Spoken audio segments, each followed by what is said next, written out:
സംസ്ഥാന രാഷ്ട്രീയത്തെ പിടിച്ചുലയ്ക്കുന്ന CMRL എക്സാലോജിക് മാസപ്പടി കേസിൽ മുൻ മുഖ്യമന്ത്രി പിണറായി വിജയന്റെ മകൾ ടി വീണയെ നേരിട്ട് ചോദ്യം ചെയ്യാനൊരുങ്ങി എൻഫോഴ്സ്മെന്റ് ഡയറക്ടറേറ്റ്. കഴിഞ്ഞ ദിവസങ്ങളിൽ നടന്ന സംസ്ഥാന വ്യാപക റെയ്ഡുകളിൽ വീണയെ ചോദ്യം ചെയ്യുന്നതിലേക്ക് നയിക്കുന്ന അതീവ നിർണായക തെളിവുകൾ തങ്ങൾക്ക് ലഭിച്ചതായി ED ഔദ്യോഗികമായി വ്യക്തമാക്കി കഴിഞ്ഞു. ഉന്നതതല അനുമതി ലഭിച്ചാൽ ഉടൻ വീണയ്ക്ക് ചോദ്യം ചെയ്യലിന് ഹാജരാകാൻ ആവശ്യപ്പെട്ട് ED നോട്ടീസ് നൽകും.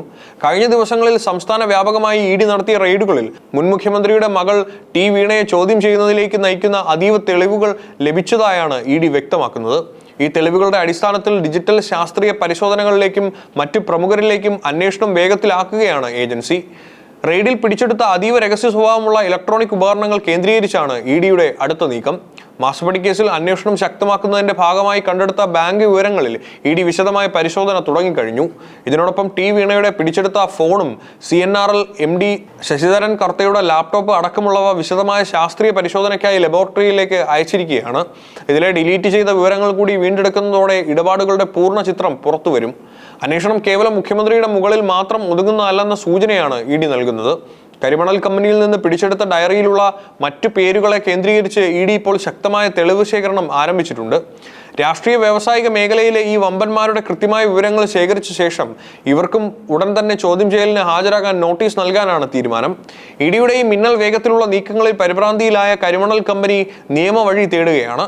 ED നടത്തുന്ന ഈ അന്വേഷണം അടിയന്തരമായി തടയണമെന്നാവശ്യപ്പെട്ട് CMRL കമ്പനി വീണ്ടും ഹൈക്കോടതിയെ സമീപിക്കാൻ ഒരുങ്ങുകയാണ്. ഇതിനായി അവർ ഉടൻ തന്നെ കോടതിയിൽ അപ്പീൽ നൽകുമെന്നാണ് കമ്പനിയോട് അടുത്ത വൃത്തങ്ങൾ സൂചിപ്പിക്കുന്നത്. എന്നാൽ നിയമപോരാട്ടങ്ങളെ മറികടന്ന് പരമാവധി തെളിവുകൾ വേഗത്തിൽ ശേഖരിക്കാൻ തന്നെയാണ് EDയുടെ ഒടുക്കത്തെ തീരുമാനം. CMRL എക്സാലോജിക് മാസപ്പടി കേസിലെ റെയ്ഡിന് പിന്നാലെ തലസ്ഥാനത്തുണ്ടായ സംഘർഷങ്ങളിൽ അതിക്രമങ്ങൾക്കെതിരെ പഴുതടച്ച നടപടികളുമായി മുന്നോട്ട് പോകാനാണ് സിറ്റി പോലീസ് തീരുമാനിച്ചിരിക്കുന്നത്.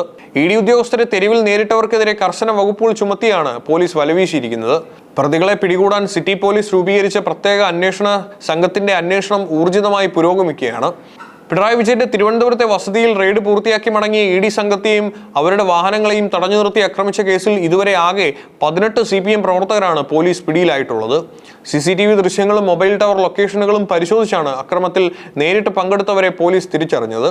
പിടിയിലായ പ്രതികളെ കൃത്യമായ നിയമ നടപടികൾക്ക് വിധേയമാക്കുകയാണ് പോലീസ്. കേസിൽ പുതുതായി അറസ്റ്റ് ചെയ്യപ്പെട്ടവർ ഉൾപ്പെടെ 13 CPM പ്രവർത്തകരെ പോലീസ് ഇന്ന് കോടതിയിൽ ഹാജരാക്കി. കോടതി പരിസരത്തും നഗരത്തിന്റെ തന്ത്രപ്രധാന കേന്ദ്രങ്ങളിലും ക്രമസമാധാന പ്രശ്നങ്ങൾ ഉണ്ടാകാതിരിക്കാൻ കനത്ത പോലീസ് കാവലാണ് ഏർപ്പെടുത്തിയിരിക്കുന്നത്. അക്രമത്തിന് അണികളെ അണിനിരത്തുകയും ആസൂത്രണം നൽകുകയും ചെയ്ത പ്രാദേശിക നേതാക്കൾ ഇപ്പോഴും ഒളിവിലാണ്. ആദ്യഘട്ടത്തിൽ തിരിച്ചറിഞ്ഞ പ്രതികളിൽ പലരും പിടിയിലായെങ്കിലും അക്രമത്തിന് ആഹ്വാനം നൽകിയ പ്രമുഖ പ്രാദേശിക നേതാക്കൾക്കായി പോലീസ് തിരച്ചിൽ വൻതോതിൽ ഊർജിതമാക്കിയിട്ടുണ്ട്. പാർട്ടി ഗ്രാമങ്ങളിലോ ഒളിസങ്കേതങ്ങളിലോ പ്രതികൾ ഉണ്ടെന്ന നിഗമനത്തിൽ റെയ്ഡ് തുടരുകയാണ്. കേന്ദ്ര ഏജൻസിക്ക് നേരെയുണ്ടായ ഈ സുരക്ഷാ വീഴ്ചയെ ആഭ്യന്തര മന്ത്രാലയം അതീവ ഗൗരവത്തോടെയാണ് കാണുന്നത്. ED നടപടികൾ ശക്തമാക്കുന്നതിനിടയിൽ ഭരണപക്ഷത്തിനെതിരെ കടുത്ത രാഷ്ട്രീയ പ്രത്യാക്രമണവുമായി BJPയും കോൺഗ്രസും രംഗത്തുണ്ട്. മുഖ്യമന്ത്രിയുടെ കുടുംബം നടത്തിയ കോടികളുടെ അഴിമതി പുറത്തുകൊണ്ടുവരുമെന്ന ഭയം കൊണ്ടാണ് CPM നേതാക്കൾ അണികളെ ഇറക്കി EDക്ക് നേരെ തെരുവ് യുദ്ധം പ്രഖ്യാപിച്ചതെന്ന് പ്രതിപക്ഷ നേതാക്കൾ കുറ്റപ്പെടുത്തുന്നു. ക്രമസമാധാന നില തകർത്ത് കേന്ദ്ര ഏജൻസികളുടെ അന്വേഷണം അട്ടിമറിക്കാൻ സംസ്ഥാന സർക്കാർ ശ്രമിക്കുകയാണെന്നും എന്നാൽ നിയമത്തിന് മുന്നിൽ നിന്ന് ആർക്കും ഒളിച്ചോടാൻ കഴിയില്ലെന്നും BJP നേതൃത്വം വ്യക്തമാക്കി. CMRL എക്സാലോജിക് കള്ളപ്പണ കേസ് ഇപ്പോൾ അതിന്റെ ഏറ്റവും നിർണായകരമായ ഘട്ടത്തിലേക്കാണ് എത്തി നിൽക്കുന്നത്. കേവലം രാഷ്ട്രീയ ആരോപണങ്ങൾക്കപ്പുറം കൃത്യമായ തെളിവുകളുടെയും ശാസ്ത്രീയ പരിശോധനകളുടെയും അടിസ്ഥാനത്തിലാണ് അന്വേഷണ ഏജൻസികൾ മുന്നോട്ട് പോകുന്നത്. പിടിച്ചെടുത്ത ഇലക്ട്രോണിക് ഉപകരണങ്ങളുടെ ഫോറൻസിക് ഫലം പുറത്തുവരുന്നതോടെ കേസിലെ പല രഹസ്യങ്ങളും വെളിച്ചത്താവും. ടി വീണയുടെ മൊബൈൽ ഫോണും ശശിധരൻ കർത്തയുടെ ലാപ്ടോപ്പും ഉൾപ്പെടെയുള്ളവയുടെ ശാസ്ത്രീയ പരിശോധനാ ഫലം അടുത്ത ദിവസങ്ങളിൽ തന്നെ EDക്ക് ലഭിക്കും. അതോടെ സാമ്പത്തിക ഇടപാടുകളുടെ ഡിജിറ്റൽ തെളിവുകൾ പൂർണ്ണമായും അന്വേഷണ സംഘത്തിന്റെ കൈകളിലെത്തും. മുഖ്യമന്ത്രിയുടെ മകളിലേക്ക് അന്വേഷണം നേരിട്ടെത്തുന്നതോടെ കേരള രാഷ്ട്രീയം വീണ്ടും ചൂടുപിടിക്കും. കഴിഞ്ഞ ദിവസങ്ങളിലെ റെയ്ഡുകളിൽ നിന്ന് ലഭിച്ച നിർണായക തെളിവുകളുടെ അടിസ്ഥാനത്തിൽ ടി വീണയ്ക്ക് ചോദ്യം ചെയ്യലിന് ഹാജരാകാൻ ED ഉടൻ തന്നെ സമൻസ് അയക്കും.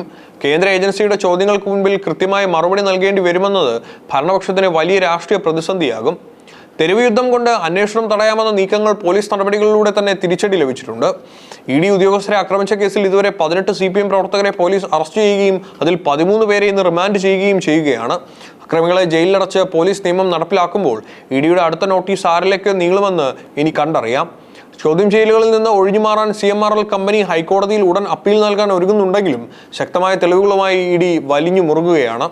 വരും ദിവസങ്ങളിൽ കേരളം കാണാനിരിക്കുന്നത് രാഷ്ട്രീയ വമ്പന്മാരുടെ നിർണായകരമായ ചോദ്യം ചെയ്യലുകളും ഒരുപക്ഷെ വലിയ അറസ്റ്റ് നടപടികളുമായിരിക്കുമെന്നാണ് രാഷ്ട്രീയ നിരീക്ഷകർ വിലയിരുത്തുന്നത്.